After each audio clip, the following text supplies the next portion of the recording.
Welcome, ladies and gentlemen, to Too Legit to Crit, a show where two nobodies talk about tabletop role-playing games because we've got nothing better to do. My name is John Santana. And I am still, once again, Justin. Still Justin. Still hasn't changed. That is... I'm glad to see consistency in you, Justin. Yeah, I know. I've been consistent with my name for 35 years now. That's a good track record. Right? Yep. So, how are you? Are you feeling particularly festive this past weekend? Have you been... No. Not at all. I've just been enjoying the time off work, if I'm completely honest. Have you not gone down to London and waved the Union Jack? No, I haven't. I'm disappointed, Justin. Have you? Well, I'm Spanish. I'm not English either. No, that's my excuse. I'm a Spaniard. Yeah, I'm South African. We got independence like a while back. I can't give you the exact date because we don't really care about it, but we got it. At one point, we were the enemy, so yeah, we got to keep that one quiet because we got fucked.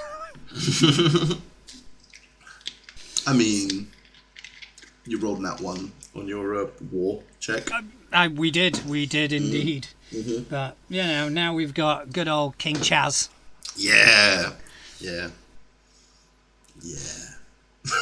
So, that's exciting times here in the UK where very few people actually give a shit from what I can tell.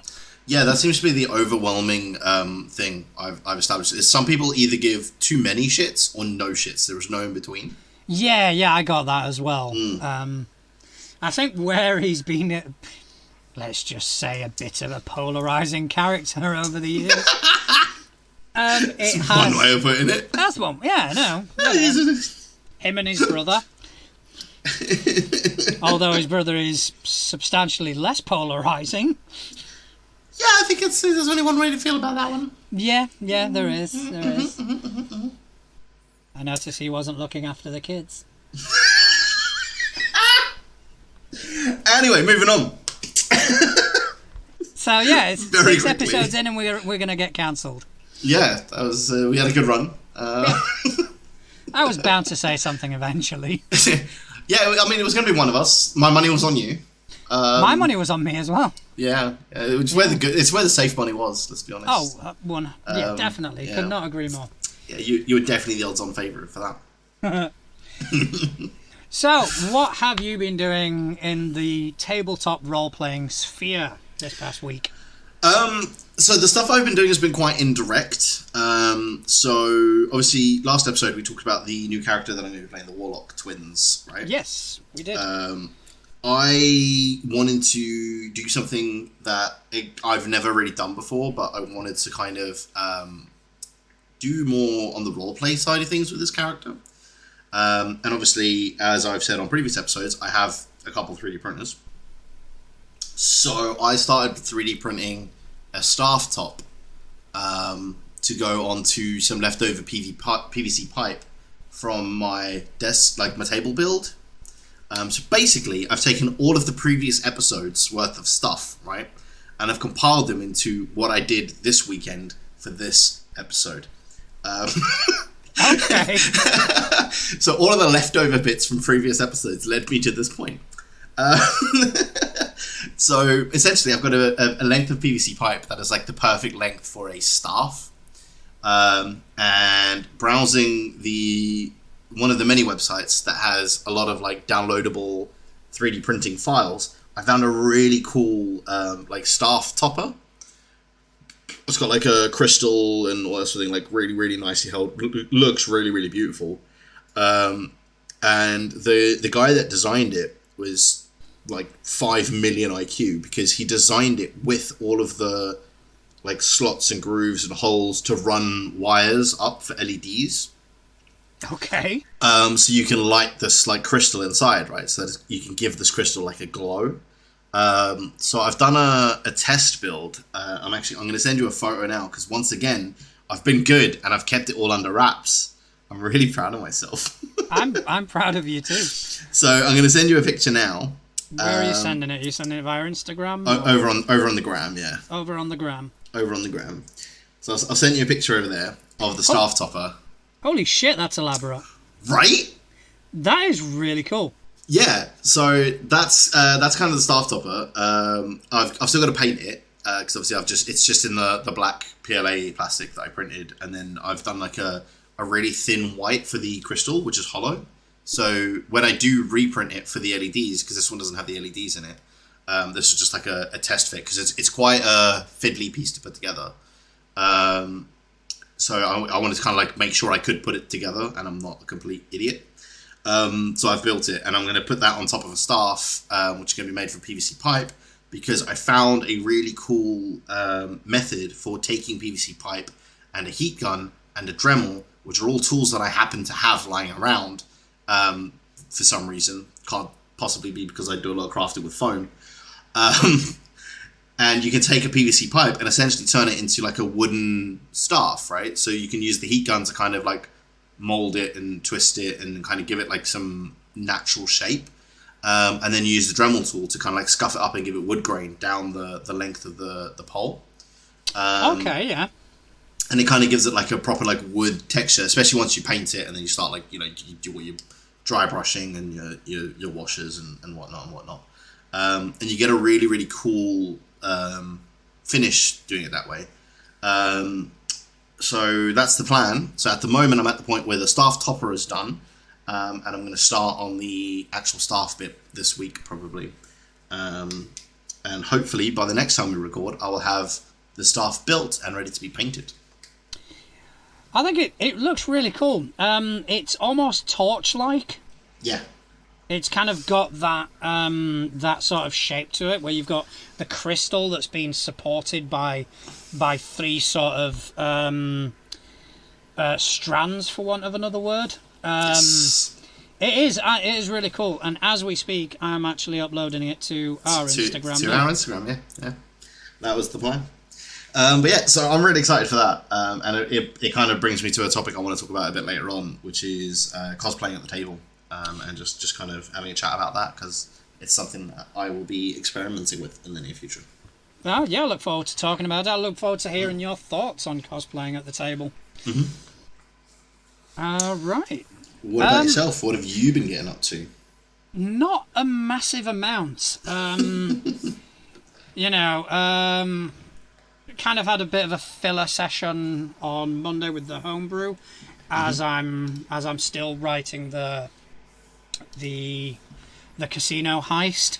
Yes. I'm thinking of taking some inspiration from Blades in the Dark. From that, and not really solidified how that's going to manifest yet. But it's definitely something I'm toying with, more like a narrative structure as opposed to anything mechanics wise. Yeah. So I've been prepping that, but also we've got this convention coming up next week. This week now. This week now, yeah. So that's been a whole bunch of prep. I can imagine, yeah. But it's one of those things that today I kind of thought, oh shit, I've got all this to do and all that to do. And then I kind of looked back and went, wait a minute. I've got everything on Obsidian. Mm-hmm. I've printed out any maps I needed. I've printed out any tokens I need. I'm actually doing quite well in terms of prep. I think right now what I need to do is kind of go over the adventure a few times just so I've got it kind of just kind of familiarise yourself with it all. Yeah, so I think that's kind of the last step. But that's going to be at the weekend. So my games for this week and probably next week just been cancelled because I've got 20 plus hours of gaming at the weekend to get through. I mean, there are worse reasons to cancel your game. There are indeed. I'm cancelling because too many games. Cancelled because of the coronation. Yeah. So yeah, that's been my week in a nutshell. I've still got prep to do, but I'm quite confident that I'll have everything ready by the weekend. That sounds good. I look forward to hearing all about the convention and how it all went. Yeah, it's a cool cool adventure that I'm running as well. Haunted house, I do love a haunted house adventure. cosmic sort of horror, which I've been really getting into lately. Not only with Delta Green, but just reading up on some stuff. Yeah. So yeah, I'm looking forward to it. Oh, that sounds good. Right, so shall we talk about some news? I think we shall. I think that's a good idea. Have you got anything for us? Of course I have, because I definitely did my homework. No, well, it's always good to hear. For once. So the first thing we're going to have a chat about is Wizards of the Coast revealed a bunch of stuff at their Creator Summit last month, which some of it I'm really excited for. Some of it I'm hoping isn't just saying for the sake of saying. And some of it I'm kind of I saw coming, and now they've kind of made it official, which I kind of was like, I've been saying it for ages, and now they've done it. So the first bit is the bit that I'm really, really hoping happens is the support for schools and clubs that they announced. So they're looking to put a bunch of initiatives in place to support D&D for kids, students, schools, stuff like that.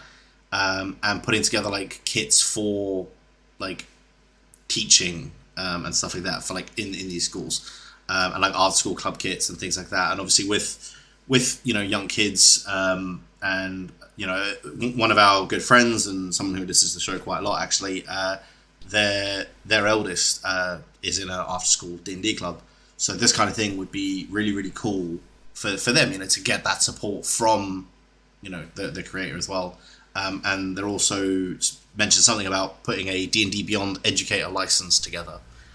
So I'd be really intrigued to see how that kind of works and pans out. And then the other bit that I saw coming, and they've kind of now announced, is that they're looking to make D&D Beyond kind of the front door for all things D&D on the internet. So anytime you need anything D&D specific, obviously, everything's being migrated over to the D&D Beyond website. So you're not going to have to go to like 50 different websites to get this ruling or that ruling. It's all going to be under one roof, which would be quite nice. But I called that way back when they first sort of bought D&D Beyond that was going to be the case, because it's a really good tool, really good website already.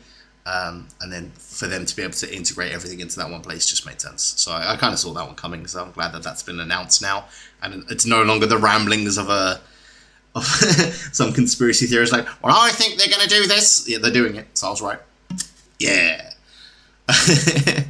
And then also the introduction of a marketplace for third-party creators on D&D Beyond. So you'll be able to actually sell your homebrew stuff through official channels, which will be pretty cool. I'm definitely interested in the sort of school and clubs thing, because I've been an advocate for quite some time regarding the sort of positive benefits that you can get from this hobby. Yeah. And at one point, I think I was having a conversation with a friend of mine who was at the time studying sort of child psychology and working with schools in order to kind of to help certain kids along. And we were actually discussing this and how beneficial tabletop role-playing can be for the development of kids.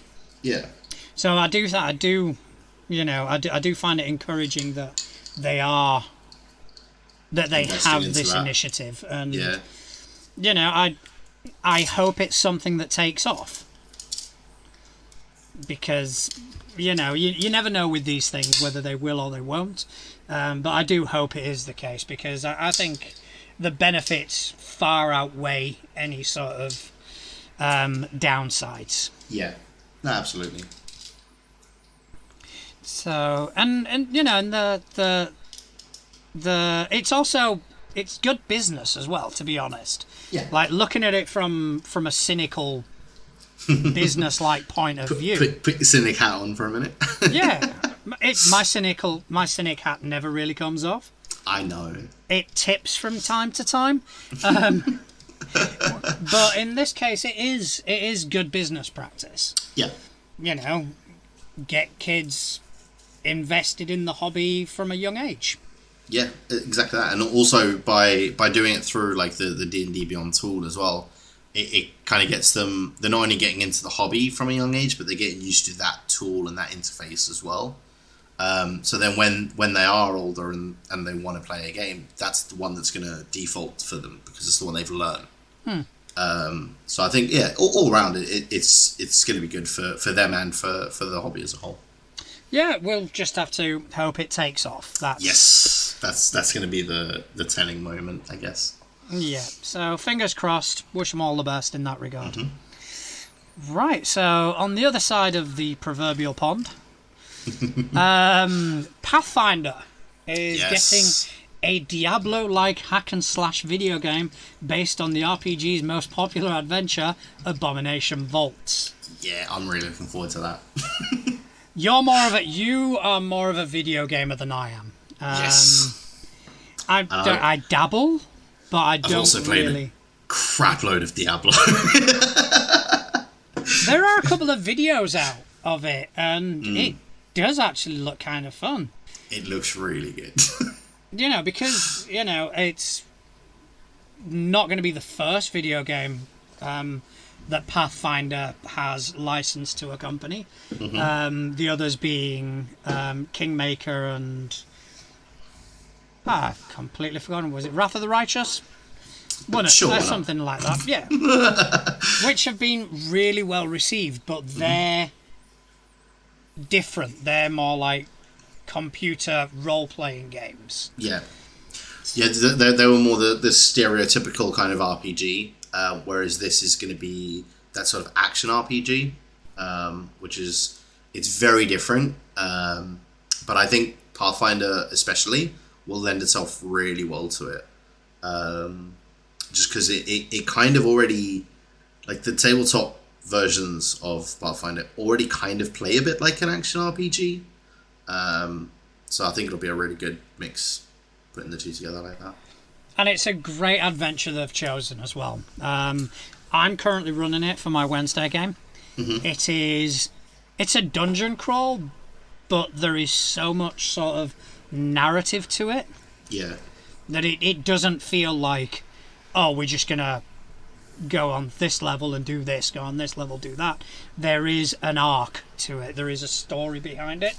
And it is phenomenal. We're currently finishing up book 2, just about to start book 3. And it is a meat grinder. I think 6 character deaths so far. Only 6? In a book and a half. That's pretty good go. It sounds about right for you, actually, yeah. I don't know where you're getting this horrible reputation that you are tarnishing me with. Of the 2 characters I've had in your campaigns, one of them died. I've got a 50% death rate in your campaigns. No, well, I mean, it's 50-50. I mean, you can't really it's a coin use flip. that for any empirical evidence whatsoever. I'm sure there are other people out there that will be able to back up my claims. No, there aren't. They're all dead. They're not listening to this podcast. Oh, that's right, because they're still in campaigns and they were hoping for spoilers. They all clicked off the minute you said they're not getting any. Not that, they just kind of went, yeah, I'm not fucking interested, and did better things with their time. I mean, yeah, that's also a valid point. Yeah. But yeah, looking forward to trying this new definitely. Pathfinder game. And it is only one of 2 that were announced. Ooh. So I'm definitely wondering what the next one will be. Yes. And I'm excited for it. It's a style of game I enjoy playing as well, with a setting that I enjoy. So it'll be good to kind of put the 2 together, I think. Especially for me, anyway. I'll definitely be giving it a go. Yeah, why not? I mean, and in news of new content for things. Green Ronin Publishing has announced that Fantasy Age 2nd Edition is going to get a wave of new content. You mentioned that a few episodes ago, didn't you? I did. The age system. I did mention the age system a while back. So it's a system that I've played around with quite a bit. There's been a lot of kind of game systems based on it because it is it's a very simple system at its core, right? It's 3d6. So it's very easy to pick up and play. It's very easy to understand for people that don't really know like D20s, D10s, D12s. Because it's that kind of jargon that, like, unless you're in the hobby... If I just walk up to a random person in the street and say, hey, what's a D20? They're going to look at me like I'm a fucking idiot. Right? In our town, they probably think it's some sort of drug. Exactly, right? Whereas if you just say, like, yeah, you just need 6 dice, people are going to go, oh, 60, or like, you just need 3 dice. Your average person is going to go, that's 3d6, right? Because, well, that's what we would say, but actually, no, we'd probably go, which dice?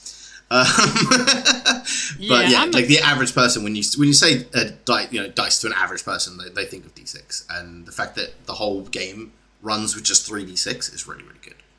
What I'll do is tomorrow I'll go into town and ask people if they're interested in a 3d6 system until I get arrested. Yeah, I give it. Actually, I mean, no, you won't get arrested. It's like we live in a town where you probably wouldn't get arrested for that anyway. Fair. Very fair. But no, like the content's really exciting. So there's a 5-part adventure series, a new bestiary, and a nautical themed campaign setting, which we all love a good boat setting. Let's be honest. So it's going to be really, really interesting to see kind of what these do and how they kind of tweak things.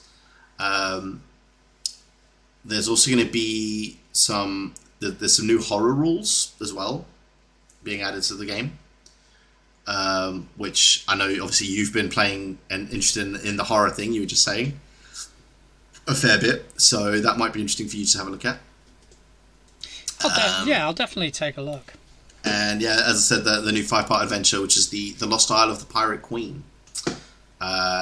Take the characters from level 1 all the way up to about 11th or 12th level through this campaign. So it should be pretty good. Series is also easy to modify to suit a group's style and provides a lot of additional background. Mm-hmm. Yeah, it's definitely interested. I'm always on the lookout for new systems to try. But the problem is, I'm normally the one who has to GM them. I'd never really get to play.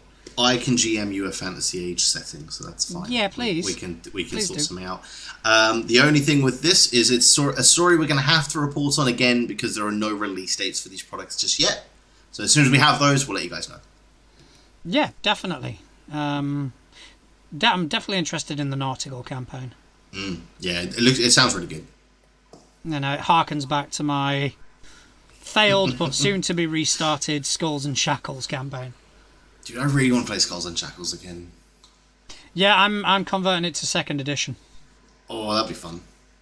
Yeah, so it's a system I enjoy. There is a book called Smoke and Sail, and it's on Pathfinder Infinite, which is what you were mentioning regarding D&D having sort of like a third-party store. Yeah. Well, Paizo have got that in the form of Pathfinder Infinite. Oh, okay. And they've created like ship-to-ship combat rules and stuff. Oh, interesting. Which is much better than the original Pathfinder First Edition. Yeah, because that was a little bit clunky. Yeah, to say the least. I was trying to be what's the word? PC about it. It was alright for the GM. It was just boring as fuck for most of the players at the table because everything relied on one player. One player, yeah, and it wasn't me, so I spent a lot of time on Facebook back then. That's fair enough. But yeah, so definitely we're gonna kind of try and keep tabs on this Fantasy Age stuff. And once it comes out and Justin runs me through an adventure, I'll let you know how it goes. Yeah. Will he get his revenge for me killing his character? Absolutely, that's my sole aim. I mean, no, I'm going to run a fair campaign. I'm sure you will. Alright, so the next bit of news, once again, ending on a bit of a high note, is that the Diana Jones Award announces 4 emerging designer winners. Mm-hmm. So the Diana Jones Awards, named after the Indiana Jones tabletop RPG, award one person or event each year for excellence in gaming. In the past, this has included game designers, conventions, even concepts like Black Excellence in Gaming or Actual Play. Mm-hmm. The Emerging Designer Program is separate to the main awards. The winners are listed below, which I'll go through in a second, but the award amplifies the voices of up-and-coming hobby game designers with a focus on creators from marginalised communities by featuring them during an expenses-paid trip to Gen Con. So the winners are Anthony Joyce Rivera, who wrote for Dungeon Masters Guild, Wizards of the Coast, Critical Role, Matt Colville, and Ghostfire. Aaron Roberts, Written in Blood, Pathfinder, Starfinder, and Hunter the Reckoning, which we were mentioning a couple of episodes ago. Yeah. Kyla Dice, Transgender Deathmatch, How to Embrace a Swamp Creature, The Infinite Dance Floor. And Sen HHS for Pathfinder and Level Up. First thing that springs to mind, I want to know more about How to Embrace a Swamp Creature. That's not the bit I wanted to know more about. I want to know more about a transgender deathmatch and how that works exactly. I think both of those things need Googling. Yeah, I think so. Although I'm not going to type transgender deathmatch into Google. That's how you get arrested. Well, I mean, my Google search is already fucked anyway. Yeah, you do that one. Let's have a look.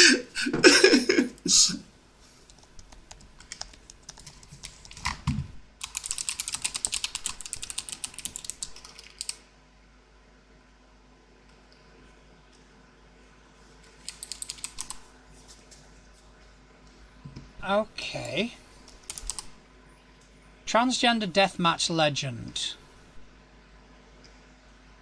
You are a transgender deathmatch legend. You built your legend with a tapestry of broken glass, bloody fists, and banging slams. You put the HRT in hurt, and put the hurt on anyone who tries you. Tonight you're going to smash your way across Slamchester. Fucking love the name. Because someone owes you some fucking money. Is this the actual... this is an... Oh, I think this is the actual... Alright, so this is just like a preview of the game. Right. By default, this is a 2-player game. One player plays the protagonist. They say what they do in a scene and play cards to try and win in combat. The other player will play the facilitator, playing every other character in and out of combat. That actually seems really fucking interesting. I'm invested in this. So it's a hex crawl beat 'em up. Okay. You need a deck of cards to play with combat resolved through a trick-taking game. I'm down to try it. Yeah, let's give it a whirl. Let's add that to the list. Yeah, we'll put that on the list. We'll play that between Fantasy Age sessions. Yeah, definitely. So, have you found the other one? No. I've been trying. Shock horror. Look, I'm not very good with Google, alright? But it doesn't help that there's also a song with the same name. Is there? Yeah. How to Embrace a Swamp Creature is a song. By the Mountain Goats. It was released in 2008. So that keeps coming up. Let's try RPG on the end. Okay, found it. Yeah, I just found it as well. I didn't think to put RPG on the end. Okay, so it's a role-playing game of belonging outside belonging. It's a game for 2 to 6 players as you all play a group of mentally ill post-teens. I love it. Living in Swamp Strange, a commuter town wrecked by over a decade of austerity. I love All it. players share responsibility for setting the mood and tone of the game, creating trouble and conflict, sharing the spotlight and spotlighting your setting, looking after each other however you can. Yeah, we're going to add this to the list as well. Oh, definitely. It's only It's only $15. That's a really good price. Oh yeah, we're gonna have to give that a try. Put it on the list. Oh, definitely. Yeah. I mean, for $15, man. You can't go wrong. And the Transgender Deathmatch was also $15. Nice. Love it. So, yeah, I'm out $30 right now. Cool. I'll get the snacks. Honestly, I've got to stop spending money on RPGs. I mean, no? Yeah. I mean, in all fairness, my money goes on, like, the kids, food, RPGs. Yeah. That is it. That is my money. Exactly. Mine goes on 3D printers, because apparently I can't get enough of them. So, I've kind of gone down a rabbit hole. Because obviously going from How to Embrace a Swamp Creature, it's using a system called Belonging Outside Belonging. Oh, so now you're looking at that. Yeah. Yeah, see, this is going to get dangerous. Can I make a suggestion? That we stop? Belonging Outside Belonging games are played with no dice and no masters. Everyone collaborates on world building through a community worksheet, and control of broader setting elements is distributed around the table. Do you know what that sounds a lot like, actually? A board game that I played a while back, which I think you'd really enjoy if you haven't tried it yet. Dead of Winter. That rings a bell. It's really good. So it's a zombie survival game.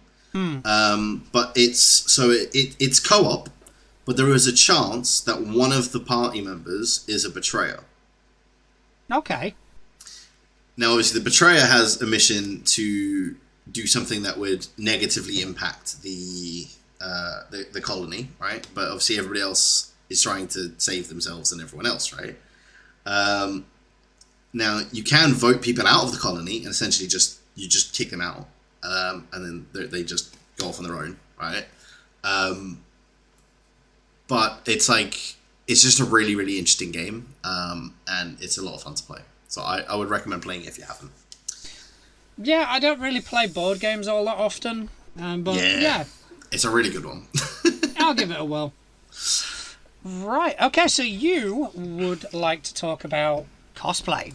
Yes. Which is something that I have no authority on whatsoever. Same. Basically, it's something I've always had mad respect for cosplay people, right? Because some of the stuff they do is insane, just insane. Some of the costumes that I've seen at Comic Cons and stuff like that, and even Insomnia Gaming Festival that I go to, right? Which is all PC gaming, but they have kind of like a Comic Con type hall, like an exhibit hall, where people do dress up as video game characters and stuff like that as well, and they'll go in there and do stuff. And it's I've always just had mad respect for it, because it takes insane dedication and skill to create the stuff that they create, right? And even more so to the people who do it for their characters when they're playing D&D or whatever, right? Because obviously we all play this person that we've created, right? This character we've created, to a degree, but obviously some people take it to a next level. They'll do some of us just do don't even do a voice. We'll just play the character, right? That's me. I'm one of these people. I barely do a voice when I'm role playing and stuff like that. I just be me. Other people will throw a voice on top of the character, or change some mannerisms, or their speech flow or whatever. And then obviously you've got some people who go whole hog, dress up in character and role play everything. And it's something that I've always been really intrigued by, because it's something that I've up until recently not had not the ability to do, but the ability to do easily, if that makes sense. Yeah. Because obviously it's something that, like I said, it takes a lot of time and dedication, and I didn't want to dedicate that time and stuff to it if I couldn't do it, right? Or if I didn't have it in me. Well, not couldn't do it. So getting this new 3D printer that I got, and getting a lot more adventurous in the projects I've been doing for my table, I thought that it might be fun with this new kind of character and this new look on role roleplay elements over gaming mechanics, like kind of stance I've taken in recent times. To take it that next kind of step and start getting into the actually being in character at the table side of things.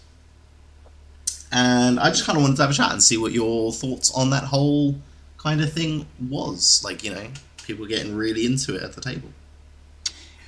I agree with you in the sense of having respect for people who spend incredible amounts of time, effort, and money into cosplay. Yes. It's something that has never really interested me. It's never... At no point have I ever gone to a Comic-Con and kind of gone, "Ooh, I wish I was dressed up." It's... You know, I don't see it as being something that I would enjoy. Yeah, I don't see it as something Yeah. I wouldn't particularly enjoy. And that goes for role-playing as well. I wouldn't come to a role-playing session dressed up. It's, again, not for me. But I have played with people who have done it, who've come in and they've put a lot of effort into what they're wearing for various reasons. Some people use it as a form of expression. Yep. Some people like to do it because they like to you know, get a bit of the spotlight on them, and I see it as anything else in this hobby, that as long as it's in moderation, as long as it's something that doesn't become disruptive, then yeah, fill your boots. Yeah. I mean, it's... sorry, I literally got a message as you finished that sentence, and I got horrifically distracted there. It's one of those things where, like, I've had people, like, even in my current game, we've got somebody who's not doing it like whole hog, right? But they're playing an elf character, and they do wear like elf ears and stuff like that. And it's just one of those things that, like, it's always interested me, but it's never interested me to the point where I was like, yeah, let me give it a go. I kind of see that. Yeah. Again, I don't think it necessarily adds anything to the game, but it does add to the experience of the game. Exactly, yeah. Exactly which, that. you know, can only really, again, as long as it's not being done obnoxiously and... Yeah. It can only add. It can only be enjoyable for a paladin to turn up wearing a suit of armour. Exactly. And yeah, that's what someone did in one of my PFS games. Oh, for real? Yeah, That's insane. And he was in two minds about going over the road to the nearest store to buy some snacks and whatnot. And of course, I convinced him to do that. Yeah, standard. And but yeah, he came wearing a suit of armour. Yeah. And it was fantastic because, you know, you walk away and whatever happens in the game, you'll always remember, but you will always remember the session as well. Yeah, exactly, yeah. You know, I thought it was fantastic. And, you know, if you've got someone in one of your games who comes wearing elf ears, encourage the person. Exactly, yeah. You know, and it's because they're quite new to the hobby, right? This is their first game that they've ever played, is this game, right? And I, as somebody who is more experienced at the table, I'm not going to say experienced at the table because we both know that that's not true. More experienced at the table, the last thing I want to do is be, you know, one of those people that's like, well, why are you doing that? You know, don't do that. That's stupid. Like, I don't want to be that person. I don't want to be that guy. And it's something that I've never tried before. So I feel like it's one of those things as well that until I've done it, I can't really give an opinion on it, if that makes sense. No, it does make sense. And just for the record, if you are that guy, stop. If you are that person that's going Yeah. Oh, to absolutely. question Yeah, people deciding to cosplay a bit for a tabletop role-playing game, fucking stop. Yeah. Just exactly that. don't be you for a bit. It's how they have fun. Let them have fun. Piss off. It's not harming anyone. Exactly, and I think that's the kind of. Honestly, I think if you take anything away from the two of us rambling on like freaking morons on a weekly basis, right? It's that unless it harms the game, who gives a shit, right? If it's not harming anyone, it's not going to get in the way of things. Just let people have fun. Yeah, 100%. And I think as well, like it's like this in particular for me is something that I think it might actually help me with the whole getting into character thing. Because I mean, we've discussed it quite a lot, in previous episodes. How I struggle with the role play element of the role playing games. You're not Truth the in the only, name, Justin. You are not the only one. Oh no, I know. It's quite common. And I think this is one of those things. Like it's a part of the game that I really want to devote more effort towards. Right, is getting into a character and not becoming the character. That's maybe a bit hopeful at the moment. But like just differentiating between me and this person, like this character, right? Or even differentiating between that character and that character, like after a character death or somebody gets written out or something like that. Being able to, so that when you're sitting at the table, they're not just like, oh, that's Justin's wizard or that's Justin's cleric or whatever, right? That when you're talking in character, it feels like it's that person. Do you remember when we first started in Scott's game, he had that skull? Yeah.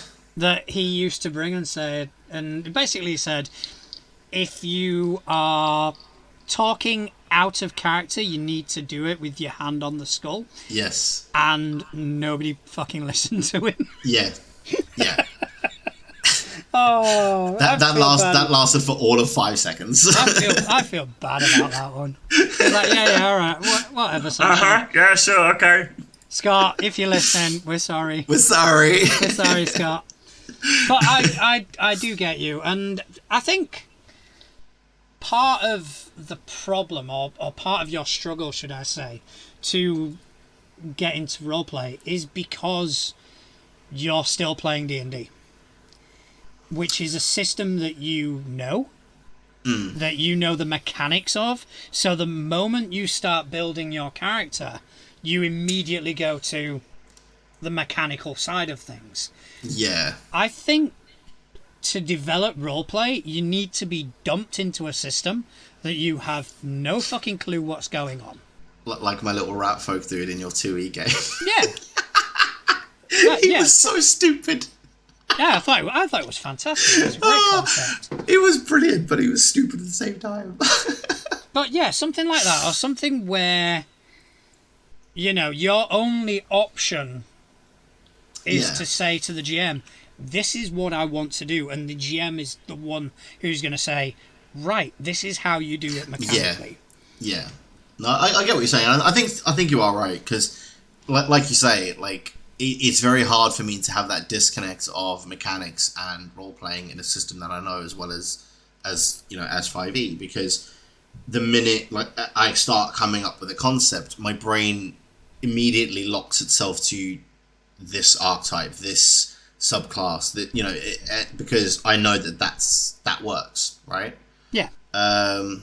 Which is what I've tried to not do with this warlock that I've created, right? My warlock was very... I kind of went down the list and I didn't choose the optimal route. I deliberately didn't choose the optimal route. I chose what I thought would be cool instead.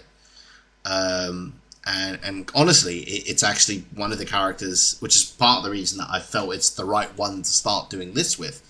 It's one of the first characters in a long time that I've built and been excited to play outside of combat.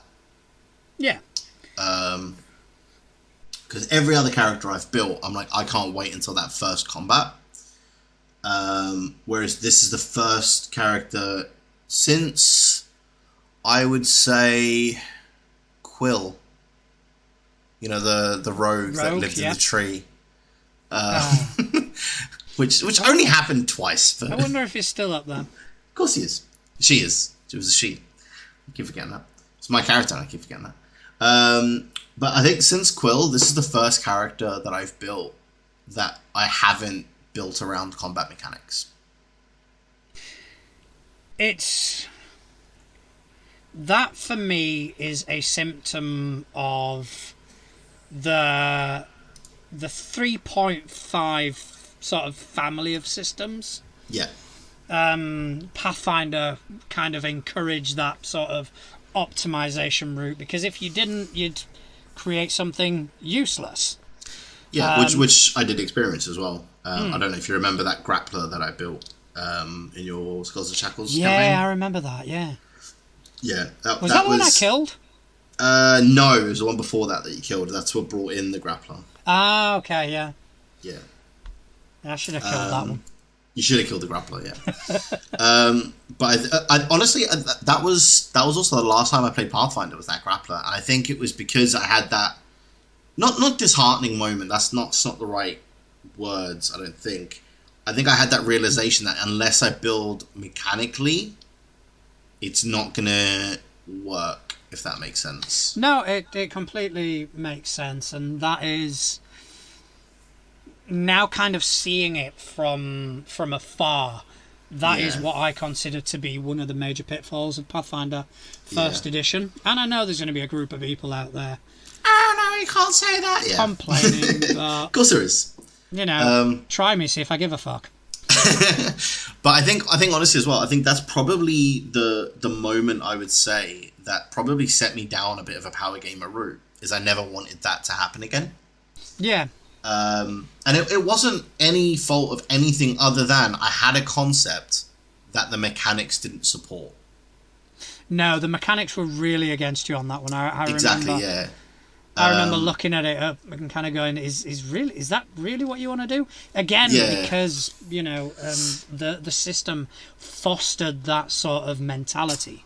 Yeah, and I think it's only recently that I've kind of managed to snap myself out of it, because, well, not even snap myself out of it. That's probably the wrong words, but convince myself that it's okay not to do that.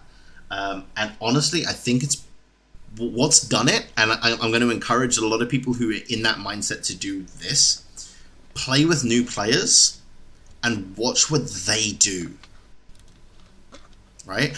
Because that's what kind of made me decide that this is okay. Not decide that this is okay, but like experiment with this, right? Is the table that I'm playing at now is a player who's never played before, a player who hasn't played in like eons and is coming back to the hobby because his wife plays, like is starting, which is the new player. Another player who has only just really started playing, this year, and somebody who has been playing as long as I have, but has only just started DMing. So the whole table is very new at what they're doing, and he's also DMing in a system that he doesn't know, right? Because I mean, you know who the DM I'm talking about is. He doesn't know 5e, right? He comes from a Pathfinder background. So he's learning the system whilst learning to DM, which is cool. There's learning curves there. We've had a few bumps in the road, but we've had chats about it and we're all on the same page, so it's all good. Which, again, is something I would really recommend. If you have issues at the table, be a grown-up, have a conversation. Chances are they'll welcome the feedback. Or they'll tell you to fuck off.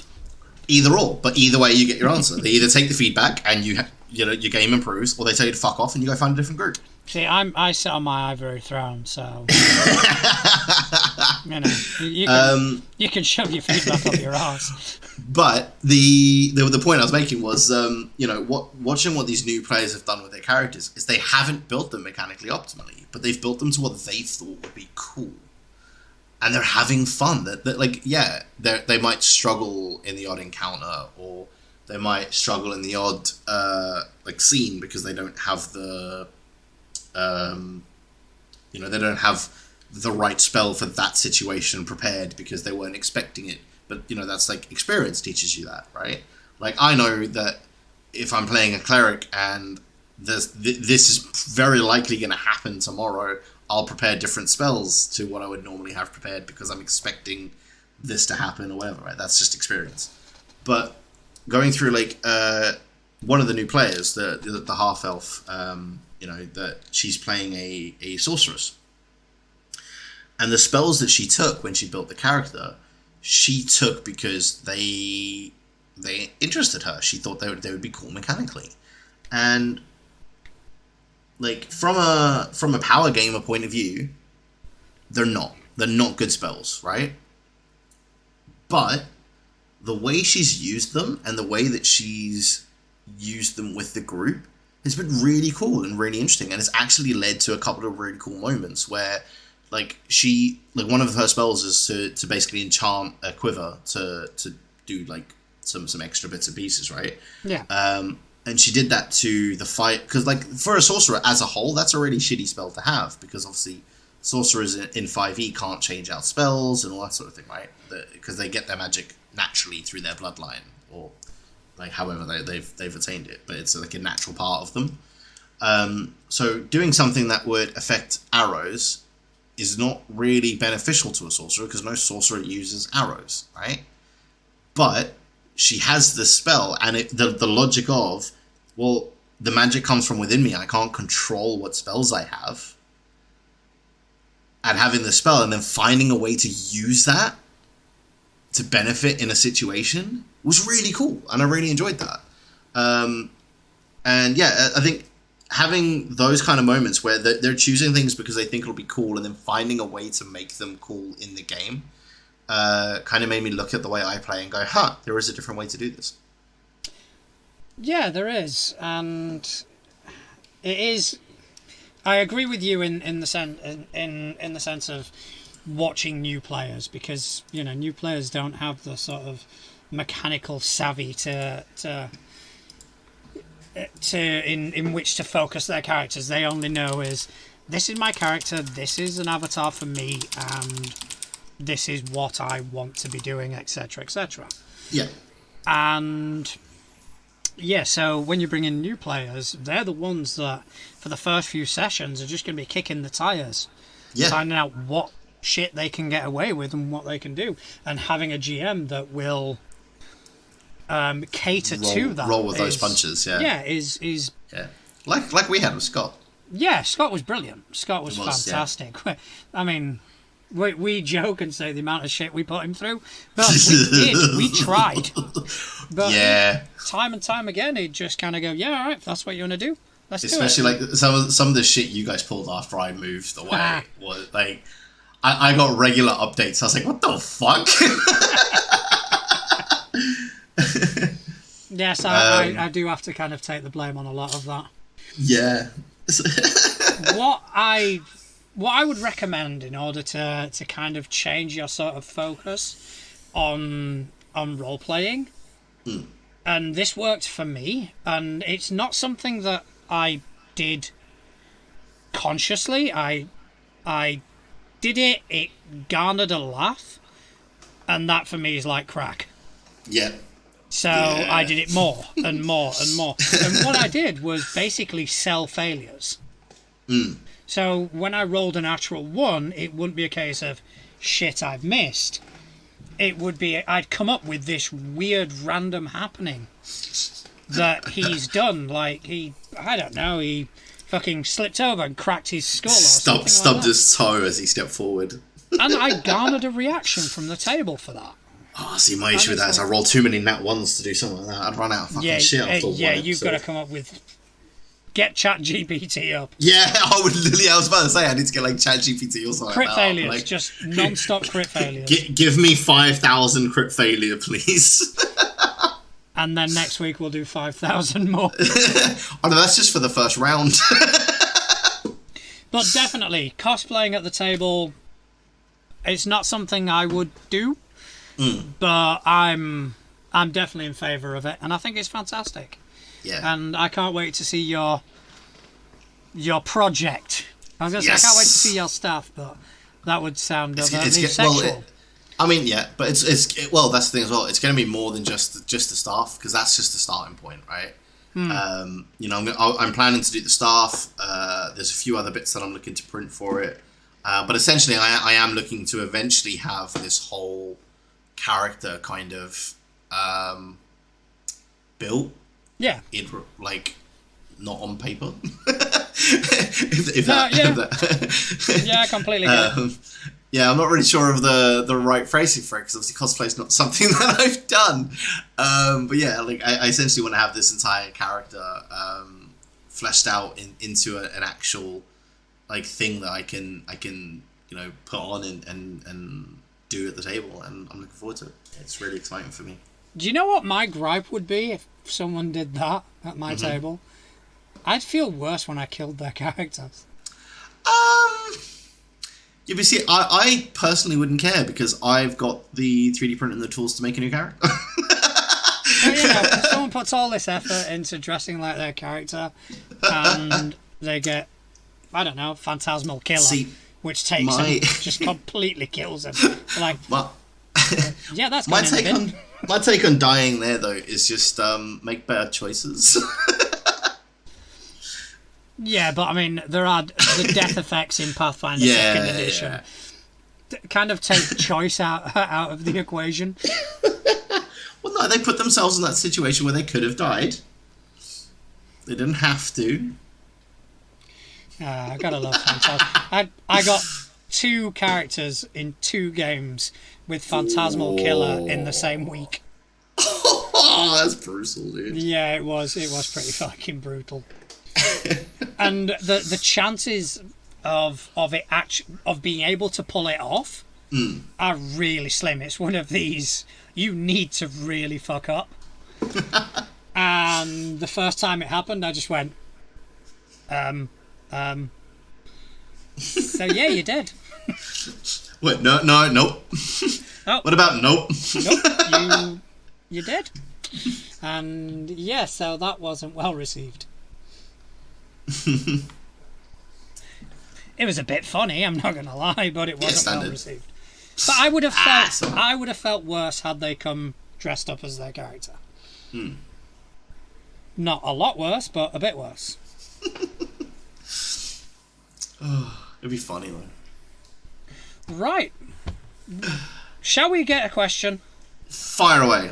I know we've got one, because the person who sent it in told me earlier at the pub that they put in a question, but they wouldn't tell me what it was. So I know, and I refused to tell you what it was. Yeah, once so I learned that information. I have no idea what this question is. It's actually quite apt. And first of all, this question comes in once again from our good friend Couch. Yes. I think because he's sent in so many questions. Oh, I literally told him today that we need to have him on the show so we can ask these questions live. Well, that is one thing, yeah, but I think we need to somehow immortalise him on the show.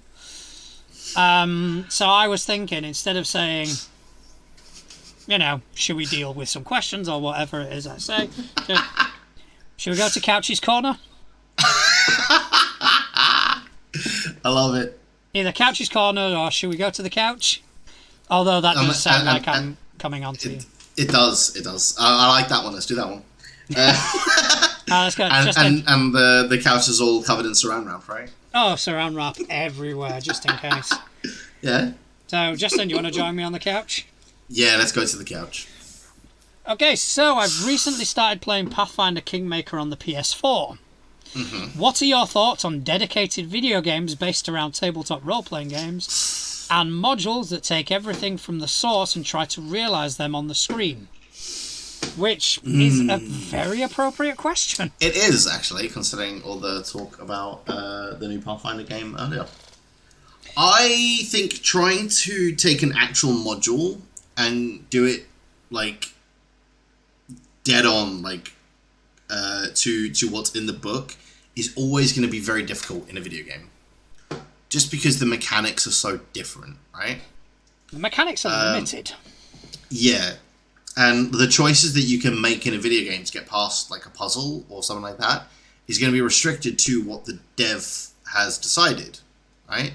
Whereas in any kind of tabletop version of the same thing, it's endless, right? You could come up with literally any solution to a problem in a module, and as long as your DM is not even flexible enough, that's the wrong word, but open-minded enough, we'll go with, to look beyond what's on the text in front of them. If it's plausible and it's just something that the devs never thought of, which, let's be honest, they're humans, right? They're going to have, when they're writing something like that, they're going to have a solution in mind when they're writing it. But if you come up with something that also works, it would work. Which you're never going to really be able to capture in a video game. Yeah, I mean, that's just it, isn't it? Video games are by definition limited to their programming. Obviously, kind of barring mods and like the modding community and all that.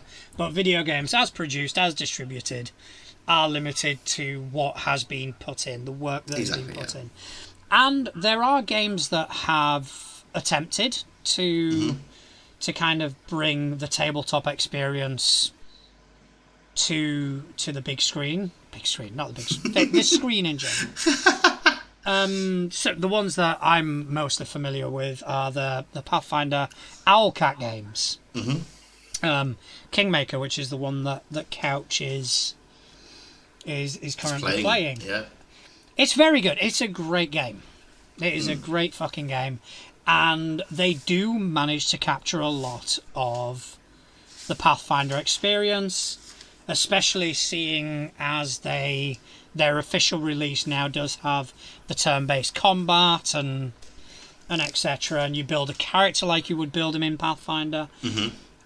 So in that respect, yeah, they've done well. But for me personally, it doesn't quite scratch the itch. Yeah. That I would get playing a tabletop role-playing game. What it does do, though, is it introduces a brand new market to the IP. Yes. Which, if it's a D&D based game, it's going to be D&D IP. Yeah. If it's Pathfinder, it's going to be Galarian, which is so incredibly rich that it has, and I've seen it happen on the forums and on the Facebook, like on the different Facebook groups I'm a part of. People have actually been brought into the fold because they've played Pathfinder Kingmaker. Yeah, and that can only be a good thing.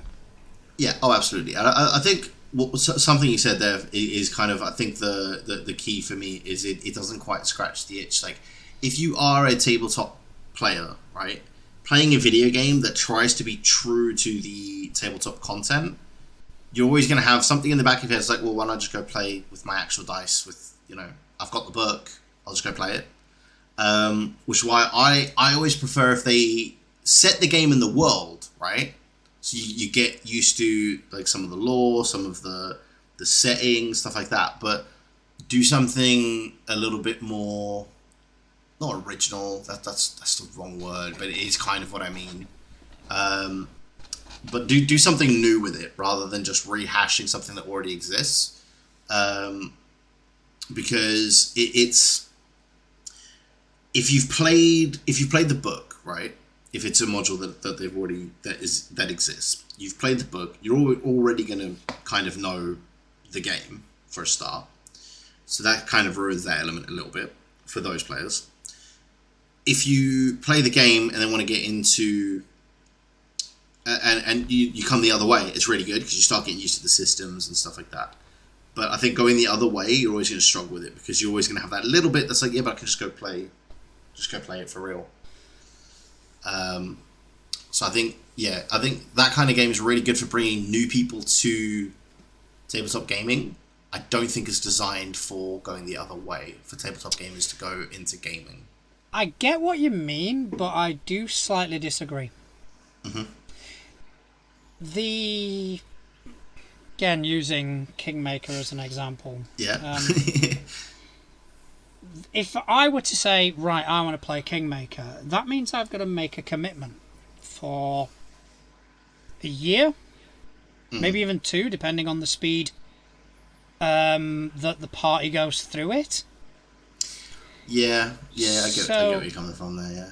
So, yes, while you can kind of, get a hold of the story, you can play the story on the tabletop, it's a lot more accessible. Yeah. In like video game format, because I'm not going to run Kingmaker. It's out of all the Pathfinder adventure paths that I looked up and kind of thought about running, Kingmaker wasn't even in the top 5. Yeah. I don't know why, it just didn't interest me. Didn't resonate, yeah. So the only way I'm going to experience Kingmaker is either if someone does it as an actual play, yeah, or if I play the video game. Yeah. Wrath of the Righteous, the other Owlcat Pathfinder game that came out, is based on another adventure path. And the adventure path that it's based on is always kind of slated, because that's when they introduced the mythic rules for Pathfinder, which essentially broke the fucking game. I mean... Yeah. Oh god, yeah. It was already kind of broken to begin with. Oh, you never played with Mythic. No, I didn't. Scott did it in his campaign. Yeah, and I know. Immediately That was fucking regretted it. Yeah. So that put me off running that AP. Yeah. Just going, I don't want to give players Mythic and just I may as well give them the fucking book to read. Yeah. So that is probably the only way I'm going to experience Wrath of the Righteous, is by playing the video game. Abomination Vaults, the latest one that's coming out, that I'm currently playing. And I'm still going to play the video game. Just because I think that AP in particular really lends itself to a hack and slash. And, I definitely think there is a reason, or there is a rationale to kind of going from the tabletop to the video game. Yeah, I mean, after what you've said there, I could definitely see where you're coming from, because you don't have to do the commit and try and get 3 other people, 4 other people, 5 other people to make that same commit. So I get where you're coming from with that. I don't know, I think for me, I prefer... It might just be that the gamer in me, because obviously I'm very... I struggle with change in games. For example, in Old School RuneScape, right, which is a game I play a lot of, I find it really difficult to go to a different character on that, because everything I'm doing, I'm like, well, I'll just go do it on my main. Why am I playing an old one? I can just go do it on my main. And it's kind of that same mindset for me, so it might just be my mindset with it is, why would I go and play the digital version when I can just go play the actual version? But saying that, I did literally stream playing Munchkin on Steam, the Steam version of Munchkin the other day, which is literally the same as the board game version, just digitally. So I'm being a massive hypocrite right now. Well, not really. I mean, because is the Munchkin, is that on, what's it called, Tabletop Simulator? I don't know.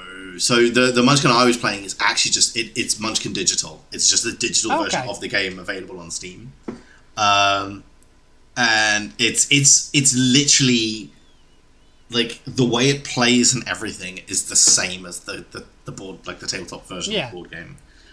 It's exactly the same. The only difference, obviously, is, and I think it's part of the reason that I kind of went to it, is finding people to play Munchkin with, like you said, it's getting that commit to actually sit down with a group of people and play it. It's quite difficult. I've got a version of Munchkin that I got for my birthday last year, and we're fast approaching my birthday this year, and I've never taken it out the box because I just don't have people to play it with. Right? I've got a Disney version of Munchkin sitting in my kitchen right now, waiting to be played, that I've just never had a chance to play. This is low-key heartbreaking. You know that, right? Yeah, I know. But having the digital version, you can play against AI, you can play online against people all over the world and all that sort of thing. And I think so I get the convenience of it is a lot more beneficial, to kind of get get into things and get through things. So yeah, I get where you're coming from with that. It was a really long-winded way of saying, yeah, I get where you're coming from. I mean, I've made it no secret that I am not a D&D player. Yeah. And I've got... No, I didn't know that about you. No, did you not? Okay, well... No, yeah. May come up at some point. And my exposure to D&D and the Forgotten Realms and all that is very, very limited. However, I think it is on Xbox. You've got Neverwinter. Yes. Which every now and again I will pick up and play. Not that I'm particularly interested in, but it does give me the exposure to some of Wizards of the Coast lore. Yes. If Pathfinder, Kingmaker, Wrath of the Righteous, Abomination Vaults, all these games, for Pathfinder do the same for Galarian, then I can only see it as a good thing. Oh, absolutely, yeah. I think for me it's just the duplication of content essentially is my only real issue with it. I personally would prefer to play a new adventure or a new storyline rather than something that already exists. But I didn't really think about what you were saying of it's the convenience of experiencing that adventure or that storyline. I hadn't really thought of it that way. So yeah. So yeah, I think there is a place for tabletop role-playing game inspired video games. Yes, absolutely. Yeah. There's a definite place for it, and we've just been talking about one that we're both going to be playing at some point. Yeah, absolutely. I'm playing it. Some hack and slash. The vaults are awesome, by the way. And well, that's the thing. The thing I love about that style of game, and the fact that you said that the adventure path they've chosen is a dungeon crawly adventure path, I think is going to be great for that, because that's in those kind of hack and slash games, you want that dungeon crawl. That's what the original Diablo had. Diablo 2 was great, kind of lost its way on the dungeon crawly element because it was a lot more world exploring. Diablo 3 I love. I actually love Diablo 3 and I can't wait for Diablo 4. But they kind of lost their way a bit with the dungeon crawly elements. Although they seem to have found that again with Diablo 4, I'm hoping. But having an alternative option in this new Pathfinder game will be awesome. I'm looking forward to it. Yeah, definitely. Well, thank you, Couch, for once again saving us and giving us something to do. If you have any questions whatsoever, do not hesitate to send them in. I will post the link to the form in the description of this episode. I will also post an email address from which you can contact us. I want to thank my co-host Justin for spending some time with me. From pulling himself away from Coronation News. Oh yeah, it's been riveting. I've definitely had it all over my TV that hasn't been turned on in 2 days. I've had it all over my chest. So yeah, thank you very much for joining me, Justin, and thanks to everyone for listening. If you like what you're hearing, please leave a review, leave us a rating. That's how we get more exposure, that's how we get more listeners, and hopefully that's how we can produce more content. Justin, do you want to tell people where on the interwebs you may be located? Yes, so this will change from the previous episodes because I have rebranded my online presence. I'm excited. Again, I kept this under wraps. I'm so proud of myself. I'm doing You've so well. You've done super well today. I'm so good at this now. I'm almost a professional. Yes, you are. But yeah, so the new place that you can find me all over the interwebs, by all over I mean Instagram, Twitter, and Twitch, is Just Inaccurate TV. I love it. Right? I love everything about it. Right? I think it's fucking fantastic. It took me so long to come up with. That is brilliant. That is absolutely brilliant. But yeah, I actually did my first Twitch stream last night on the new name. And how did it go? It went pretty well. It was pretty good. I was playing a game called Prop Night. Hey. It's basically prop hunt where you can hide as like objects in the game. I've seen mixed that. with a game called Dead by Daylight, which is like a survivor versus killer game. So there's one killer, four survivors, and you're trying to like repair these generators to power the doors to escape. So it's kind of that element, but in Dead by Daylight, if you get seen, you just have to run away and try and like outplay them. Whereas in Prop Night, you run away and then you try and like turn into something like a prop and just hide like in plain sight. So you'll just be like, you'll turn into like a lantern and just sit on the table and like hope to fuck they don't see you. But yeah, it's a really fun game. Really Does sound a load of fun. So yeah, check out Justin's stream. I'm sure you will be entertained. In my case, you will be far less entertained. But you can find me at Natural Juan on most of the social media sites, Twitter, Mastodon, and Instagram. We also now have a Facebook group, which just search for Too Legit to Crit on Facebook and you will find us. Come join us for any up-to-date news. And other than that, I just want to thank everyone for spending some of their time listening to us. It means the world to me. Which I was very surprised today to find out that people are actually doing. Yeah, it's the first time we've actually discussed numbers. Yes, yeah. Up until now, I thought it was literally just like the few people that I knew listening, and I found out today that it's not. There is more of you out there, so thank you to all of you. Because I never thought that anyone would ever actually listen to two idiots talking about nonsense.